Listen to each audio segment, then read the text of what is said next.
এইবার আমি দেখতে পাচ্ছি 2025 সালে এমনও হতে পারে একটা পারমাণবিক যুদ্ধ ভারত, পাকিস্তান, রাশিয়া, ইউরোপ মিলে হলো, লাস্টে আমেরিকা, চীন লাগলো, লেগে গোটা পৃথিবী পারমাণবিক কালো ধোঁয়ায় ছেয়ে গেল। বিশ্ব পরিস্থিতি সেদিকে যাচ্ছে।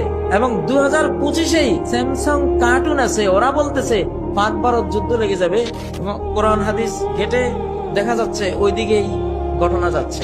ভারত কাশ্মীর হারিয়ে ফেলবে, কারণ পাকিস্তান, আফগানিস্তান সহ গোটা মুসলিম শক্তি কাশ্মীর কেড়ে নেবে ওর থেকে। তখন সে বাংলাদেশের উপরে ঝাঁপাই পড়বে। আমি ভাই কিন্তু ওয়াজ করি না, এটা ওয়াজ না, আপনাদেরকে একবারে মরার খবর দিয়ে গেলাম। এবং এটা হবে, এটা বাস্তব। ওই যে খিজির আলাইহিস সালামের ঘটনা থেকে ইঙ্গিত দিলাম, নুআইম ইবনে হাম্মাদের হাদিস, এবং বর্তমান বিজ্ঞানীরা সবাই বলতেছে হ্যাঁ এটা ঘটবে, এটা আসতেছে। আমি আপনাদেরকে আজকে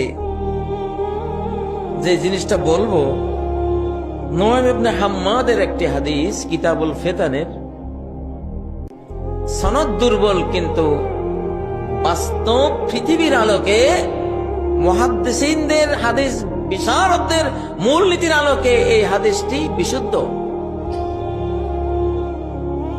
সামনের ঘটনা প্রমাণ করবে সেই দিকে যাচ্ছে পৃথিবী, যে লা ইয়াখরুজুল মাহদি, ইমাম মাহদি আসবে না, হাত্তা ইউকতালা সুলুস ওয়া ইয়ামুতা সুলুস ওয়া ইয়াবকা সুলুস।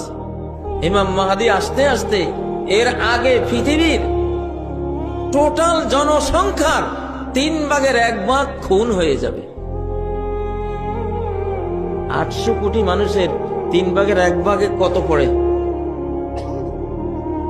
প্রায় 250 কোটি প্লাস।